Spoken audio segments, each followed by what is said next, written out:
Hamdan wa syukran lillah, asyhadu an la ilaha illallah wa la syarikalah, wa asyhadu anna Muhammadan abduhu wa rasuluhu allazi la nabiyya ba'dah, amma ba'd.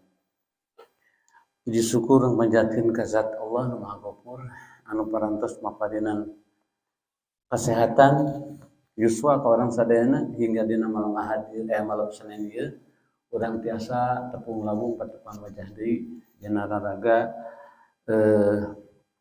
milari ridho Allah ku perantawisan membacakan ayat-ayat suci Al-Quran. Insya Allah Bapak-Bapak kita bersama-sama membacakan dulu ayatnya. Insya Allah ayat 58 hingga 60. A'udzu billahi minasy syaithanir rajim.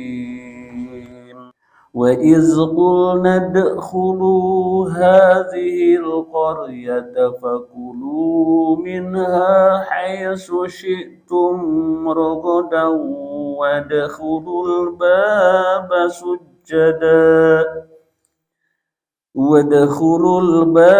سُجَّدًا وَقُولُوا حِطَّةٌ نَغْفِرْ لَكُمْ خَطَايَاكُمْ وَسَنَزِيدُ الْمُحْسِنِينَ فَبَدَّلَ الَّذِينَ ظَلَمُوا قَوْلًا غَيْرَ الَّذِي قِيلَ لَهُمْ فَأَنزَلْنَا عَلَى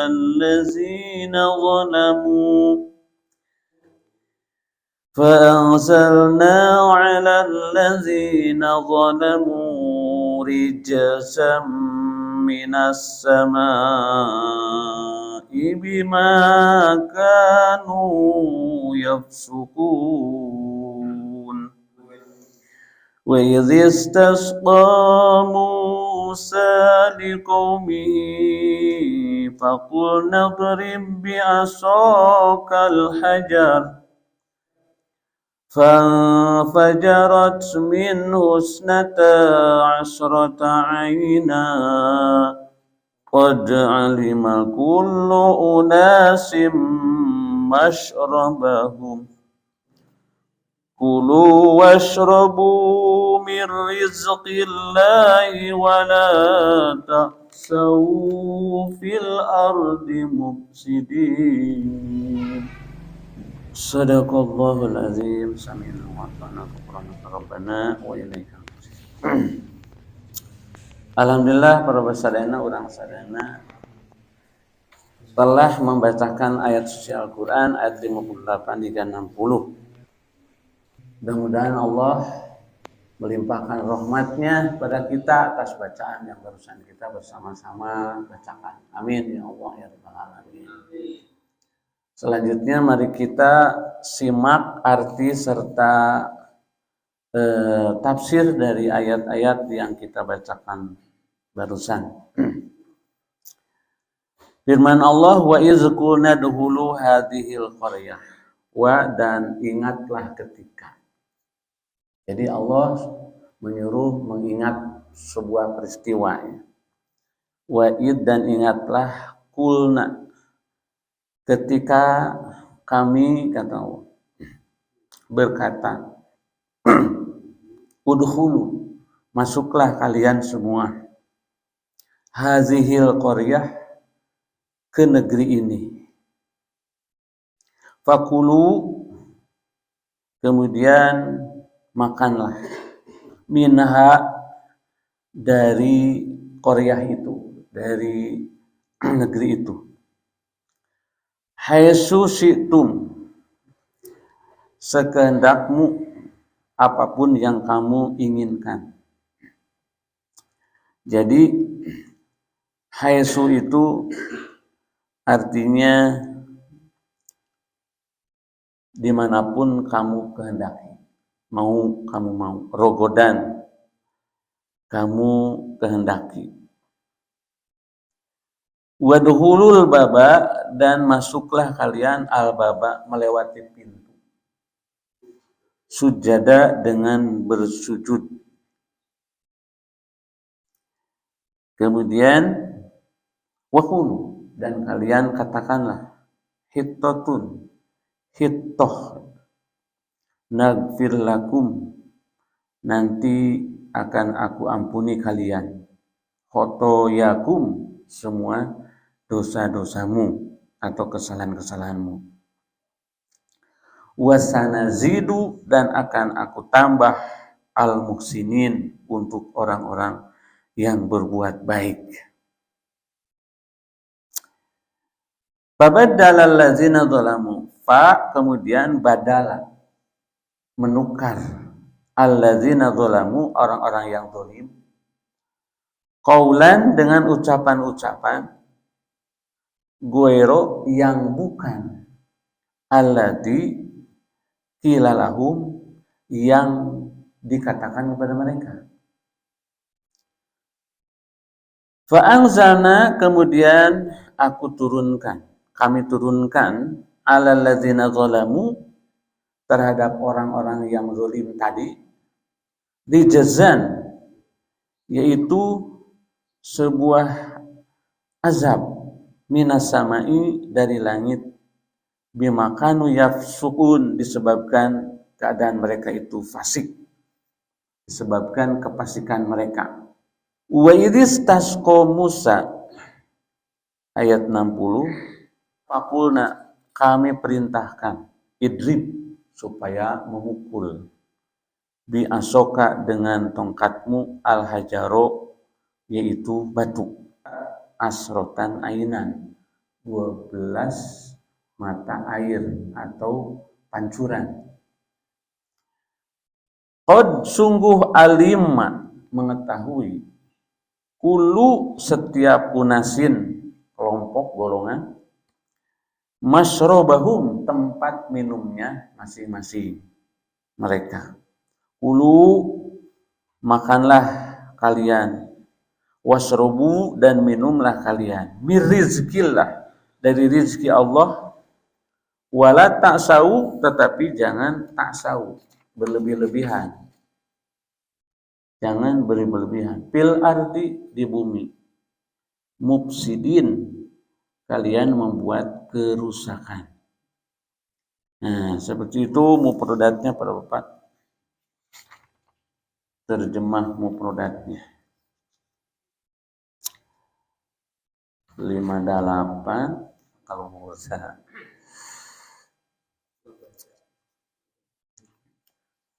Mangga ayeuna urang tinggal Pak maksudna dina ayat sebelumnya, ayat 57 waktu itu, sejak ayat 54 menerangkan tentang mereka ingin melihat Allah dengan mata kepala sendiri. Orang-orang Bani Israil itu request kepada Nabi Musa supaya ingin melihat wujud Allah. Kemudian tidak mungkin, karena Allah itu bukan makhluk. Manusia itu hanya bisa melihat makhluk yang kasar. Apalagi Allah bukan makhluk, tapi Holik yang menciptakan. Waktu itu dengan sebab permintaan yang nyeleneh yang disampaikan orang-orang Yahudi waktu itu, sehingga Allah menimpakan so'ikoh, itu kilat petir, wa antum tangdurun, sedangkan kalian melihat. Jadi langsung diazab Allah, petir. Mararati. Terus mararati, summa ba'asnakum min ba'di mautikum la'alakum tashkurun. Kemudian setelah mereka mati, dihidupkan lagi agar mereka kapok. Dan agar mereka bersyukur atas dibangkitkannya lagi itu. Kemudian 57, wa dhalalna 'alaikumul ghamama, ketika mereka berjalan dari Mesir, jadi padang tandus di padang pasir, gurun, mereka dinaungi oleh ghamama, oleh awan, wa anzalna 'alaikumul manna wasalwa. Kemudian di tempat yang hara-haraeun, yang tidak ada air segala macam, Allah menurunkan mana dan salwa. Mana teh naon waktu kamana depan? Ya, makanan-makanan yang seperti madu, yang seperti jeli. Salwa Sarwa teh binatang seperti burung anu lindeuk teh naon panamina teh puyuh kan itu. Aya lah dina Google ditinggal aya. Nu kumaha burung eta teh. Sarwa teh aya. Nah, waktu itu teh kulu min thayyibati ma razaqnakum. Makan oleh kalian yang baik-baik rezeki yang aku limpah kepada kalian. Wa ma dzalamu walakin kanu anfusahum yadzlimun. Dan janganlah kalian menzolimi. Wa ma dzalamuna, tidak akan kalian mendolimi kami, tidak akan bisa mendolimi ku, kata Allah. Walakin kanu anfusahum yadzlimun. Tetapi kezaliman itu kembali kepada dirimu masing-masing. Nah, ayat 58, Pak, wa iz qulna dkhulul hadhil qaryah. Ini kisah di mana kaum Bani Israil yang dipimpin oleh Nabi Musa waktu itu sedang ada di dalam perjalanan dari Mesir. Naleutkeun terus di gurun pasir yang Allah berikan bekalan makanan dan minuman itu oleh Allah diperintahkan agar menuju ke Baitul Maqdis. Jadi di dalam tafsir Ibnu Katsir yang dimaksud Qaryah di situ adalah Baitul Maqdis atau Baitul Muqaddas. Al-Qaryah itu artinya negeri atau kota. Qaryah. Fakulu minha haitsu syi'tum. Terus boleh kalian mengkonsumsi, memakan makanan yang ada di negeri itu. Bebas sok. Dalam dirinya. Nyalamun di warung mah kudu mayar tetap. Tapi kalau ada makanan-makanan di situ berupa pohon segala macam yang liar gitu, silahkan kalian makan. Seperti kurma, rogodan, sesukamu, sawargna. Tetapi ketika memasuki Qaryah itu, negeri itu, wadhulul baba sujada, caranya harus beretika. Da maraneh teh orang asing gitu, memasuki itu. Sebenarnya Baitul Maqdis itu memang diperuntukkan oleh Allah untuk keturunan Bani Israil. Ulah kena eta teh negeri sorangan. Terus memasuki kota itu tidak memakai etika, akhlak, masuk untuk menghormat ke penduduk setempat gitu. Dia negeri orang gitu. Jangan seperti itu. Tapi dengan sujada, dengan sujud. Nah, sujud di sini Pak, di dalam tafsir banyak penafsiran. Ada yang dimaksud teh ruku, maksudnya tunduk gitu. Santun gitu. Tong pepeleukeuh gitu bahasa namanya. Memasuki kota teh penuh dengan sopan. Tapi ada mengartikan sujud dalam pengertian sebenarnya sujud, sujada, tunduk. Wa qulu hittatun, dan katakan oleh kalian hittatun. Nah, hittatun itu ucapan-ucapan untuk membersihkan diri. Jadi seperti ya Allah hapunten abdi, maafkanlah daku gitu ya. Hittatun teh, bebaskan aku dari segala dosa. Jadi pengakuan itulah, pengakuan dosa. Hittatun teh. Jadi diajarkan oleh Allah wakulu hittah. Ketika kalian sujud memasuki pintu Baitul Maqdis itu, ucapkan hittatun. Ya Allah, bersihkanlah segala dosa-dosaku. Nah, kalau kalian mengucapkan seperti itu, naghfir lakum khotoyakum, nanti aku akan menghapus, akan mengampuni dosa-dosamu semuanya. Jadi perintah Allah ini luar biasa, Pak ya. Udah perintahnya tidak menyusahkan, hanya sekedar sopan santun, sujud, kemudian mengucapkan ucapan yang singkat, hittatun, pirage ngomong gitu. Apa susahnya? Allah akan mengampuni segala dosa-dosamu.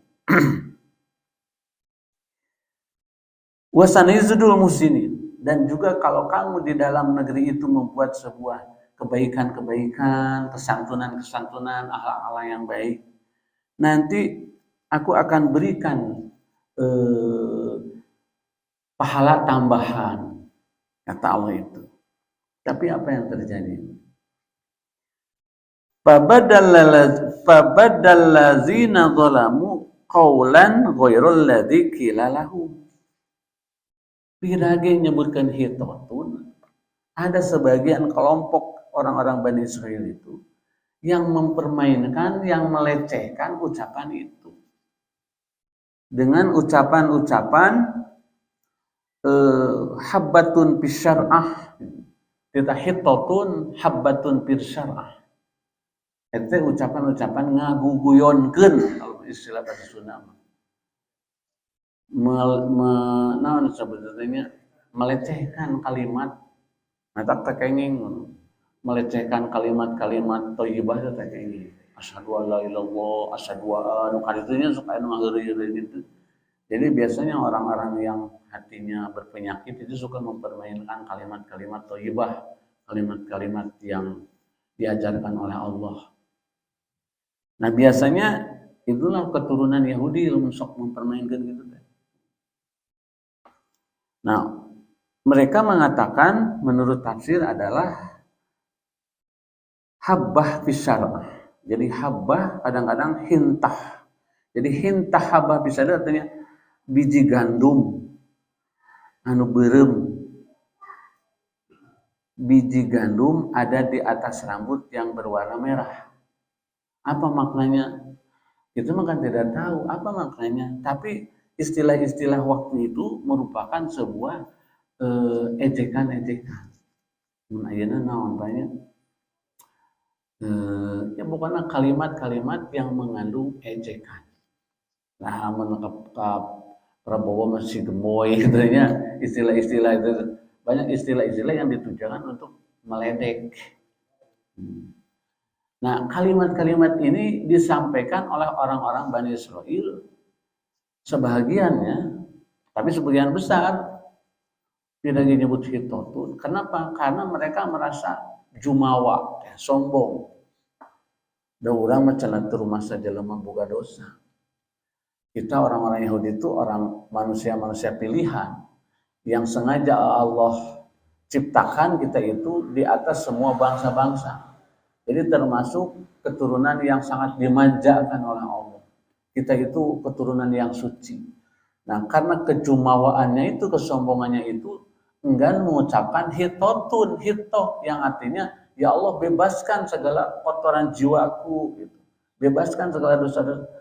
Tidak mau mengucapkan kalimat itu. Bahkan mereka ganti kalimat-kalimat itu ghairul ladzi qila lahum, dengan yang bukan aku perintahkan kepada mereka. Gitu. Nah, yang jadi dosa itu bukan kalimat-kalimatnya, tapi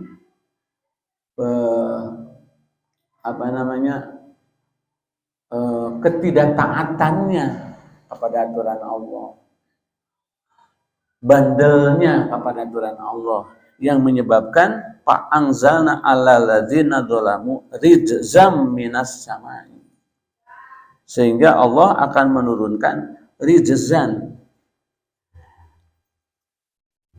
Apa rijzan teh? Siksaan, balasan siksaan. Rijzan nama lain dari azab,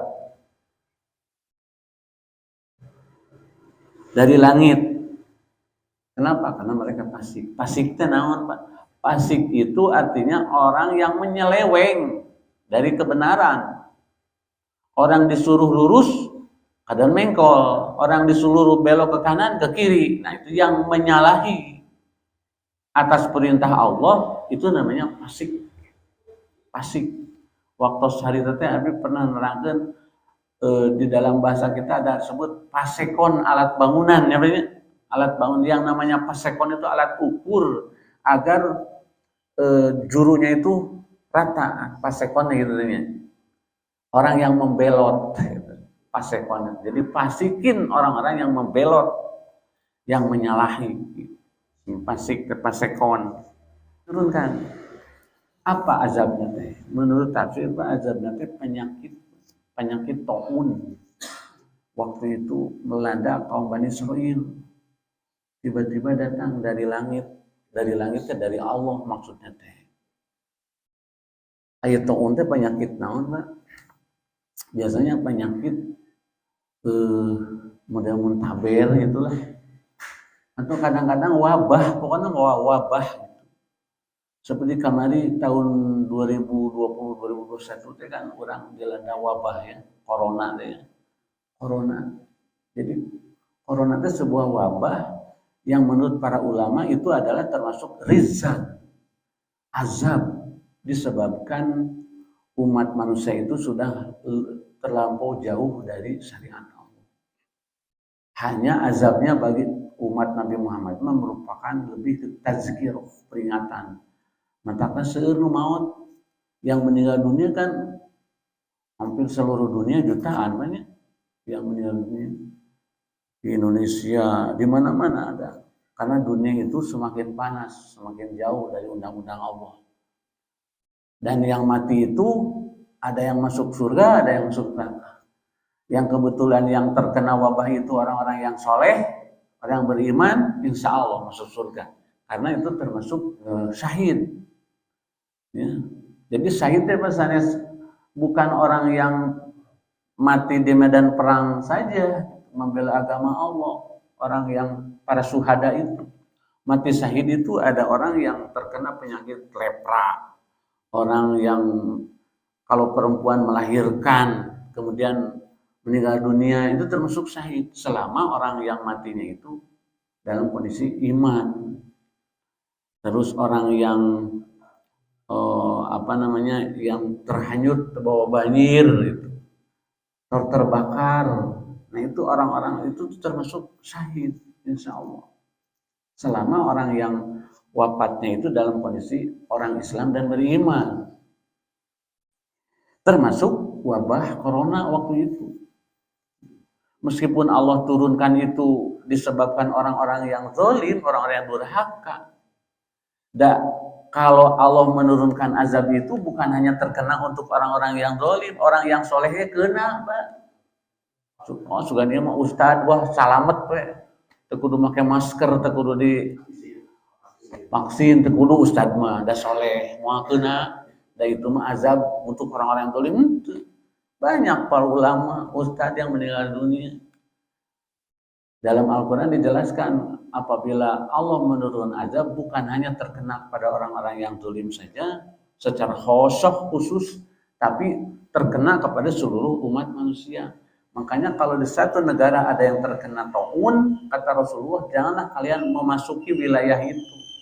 Cicing dong ka mana.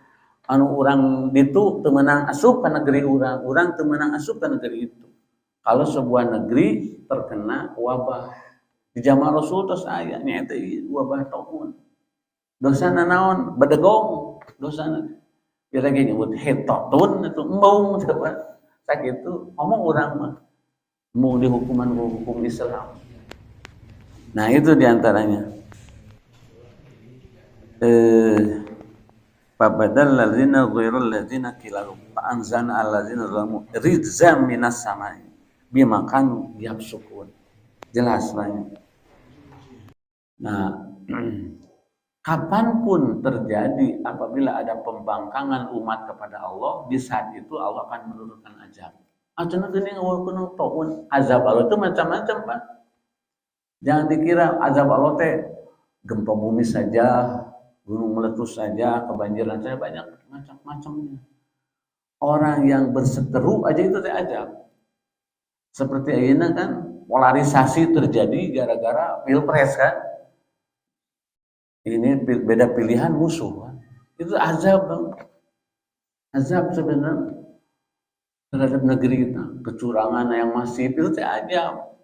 Dan kalau terjadi Allah akan menurunkan azab susulan. Jangan dikira.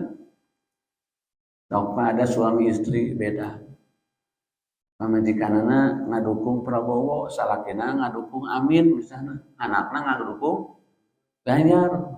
Teu akur tiluanana Pak. Nepi ka sarege misah. Embung cenah sare jeung salaki teh beda. Gara-gara beda pilihan nepi ka sarege embung jeung pamajikan. Nah itu kan polarisasi, itu azab. Kan teu nyaman, Pak. Teu nyaman itu. Geus beres pemilu ayeuna sok lah. Sahawe nu meunang mah. Ari geus puruna mah pan tenang reup eta rakyat teh nya. Awalnya mah terjadi perbedaan-perbedaan pendapat silih gorengkeun. Itu adalah azab bentuk lain yang diturunkan Allah Subhanahu wa taala. Karena puntennya di Islam tidak dikenal demokrasi seperti ini. Karena yang terjadi pemilihan pemimpin di zaman Rasulullah teh tidak ada voting-voting, ngariung we tokoh-tokoh masyarakat. Nanti bikin sepanjang dituduh jadi pemimpin teh pada embung di zaman Nabi. Kalau sekarang belaan ngaluarkan duit yang jadi presiden teh, yang jadi anggota DPR teh ngaluarkan duit miliaran. Di zaman Rasulullah di sahabatnya pada alim. Entong abi jika orang jadi imam sholat, jadi apa sakit ini? Emang apa ya? Pada embung jadi imam sholat teh. Nah di zaman Nabi jadi pemimpin itu pada nolak, pada tidak mau, meskipun dia memenuhi kriteria persyaratan, nolak, nggak mau. Ada orang main pada hayang-hayang. Naon sabab napa? Ayo jadi imam sholat mah duitan. Ayo jadi imam di Al-Amin, digaji sebulan 5 juta. Jigana protes pas saya. Ya. Karena tidak ada duitan beureun gitu. Tapi kalau jadi pemimpin sok jadi RT pahoyong-hoyong tuh Pak. Nya, Pak RW Pak nolak. Punten pengahli. Sabar kali ke Pak Agus nih jadi RT. Entong. Kalau menjadi anggota DPR duka. Ya. Jadi pada nolak menjadi pemimpin tesok sekarang mah pada mau karena pertama gajinya gede kalau menjadi anggota DPR jeung seueur palingeun meureun gitu. Mata pahoyong-hoyong jadi pemimpin. Itu bedanya. Makanya itulah terjadi. Termasuk rizqan minas sama'i. Tidak jauh dari apa yang diramalkan oleh Rasulullah Shallallahu alaihi wasallam. Kemudian ayat selanjutnya pada pacam di wa idis tasqa Musa liqaumihi, dan ingatlah ketika istasqa itu minta air Pak. Mulai ayat salat sunat istisqa banyak apabila terjadi kemarau panjang sampai kering, sawah kering, minuman sudah kurang. Terus itu pompa anu di lapang aki geus garing misalnya banyak.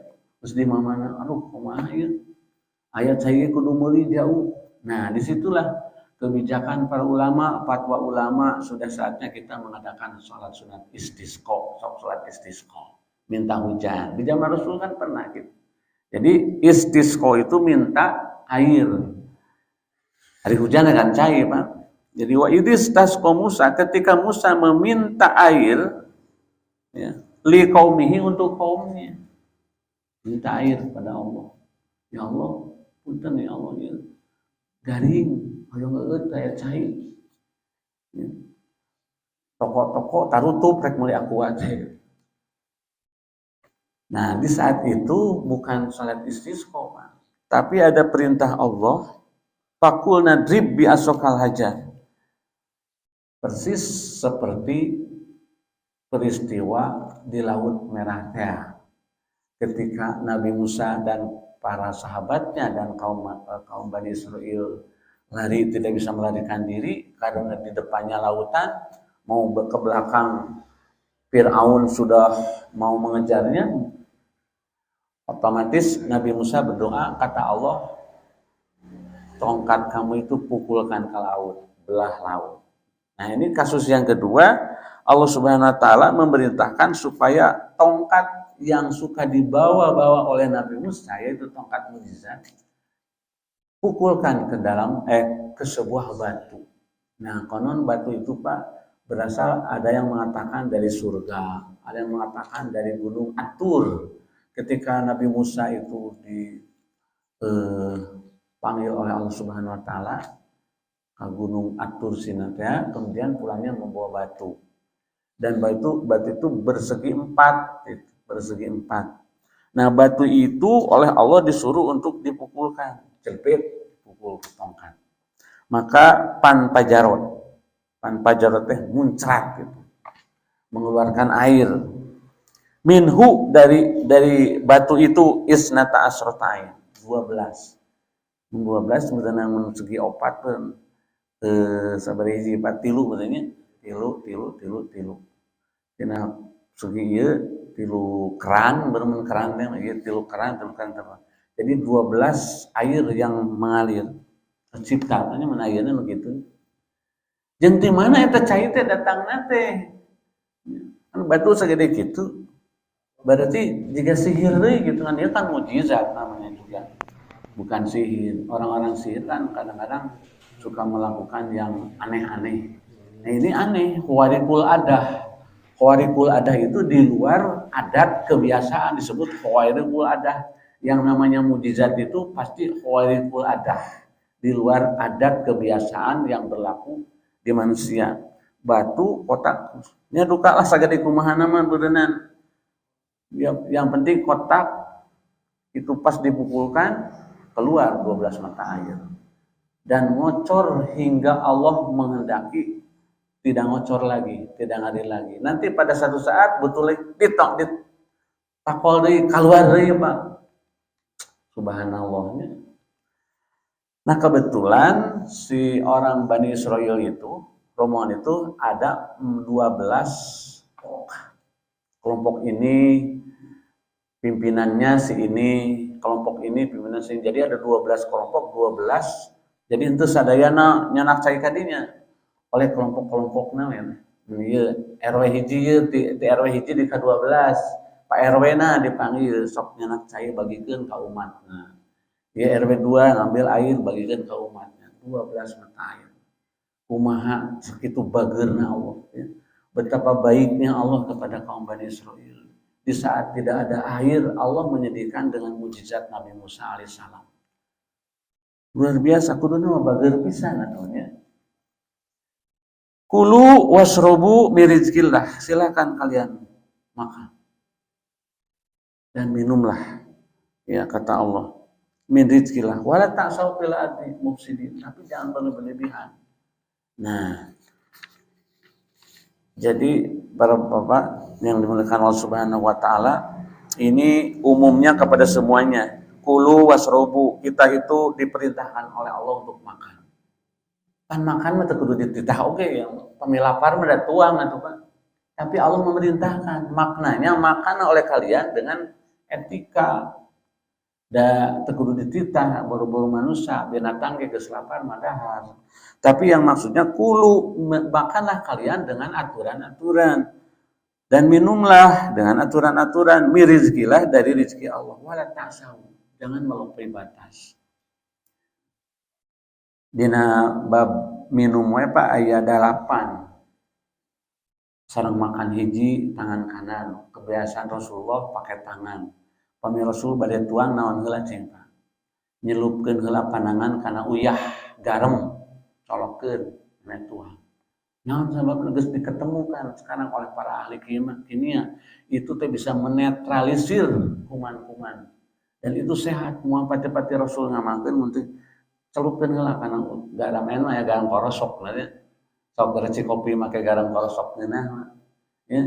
Itu Rasul mencelupkan dulu telunjuknya terus makan. Dan Rasulullah makan pakai tangan kanan dengan duduk. Terus minum juga harus pakai tangan kanan. Dan jangan berdiri. Sampai ke dalam hadis dikatakan kalau kamu lupa minum sambil berdiri, utahkeun deui. Rupo, utahkeun deui ini kayak gitu hadisnya. Menunjukkan meskipun makruh tapi bermakna haram. Minum sambil berdiri dan jangan minum pakai tangan kiri sebab tangan kiri itu adalah cara-cara setan. Orang mesti nyadar, boro-boro ngaleueut makan oge standing party di undangan gitu. Kade punten Pak, ulah dikeun ka kitu. Da teu aya jodog jadi kursi acing ngogo we tong maksakeun. Tah itu kan disebut standing party ajaran Yahudi. Nah, oleh karena itu minum makan ada etikanya, ada adabnya. Itu yang dapat kita ambil pengertian umum dari ayat ini bahwa Allah itu telah banyak memberikan kenikmatan kepada kita dan kita seharusnya lebih meningkatkan rasa syukur kita pada Allah Subhanahu wa taala. Demikian para bapak yang dimuliakan Allah Subhanahu wa taala yang bisa disampaikan, semoga manfaat. Kita puas dengan doa. Allahumma anfa'na bima 'allamtana wa 'allimna ma yanfa'una wa zidna ilman. Aqulu qouli hadza wa astaghfirullah li wa lakum. Wassalamualaikum warahmatullahi wabarakatuh. Mas-masan ya waktu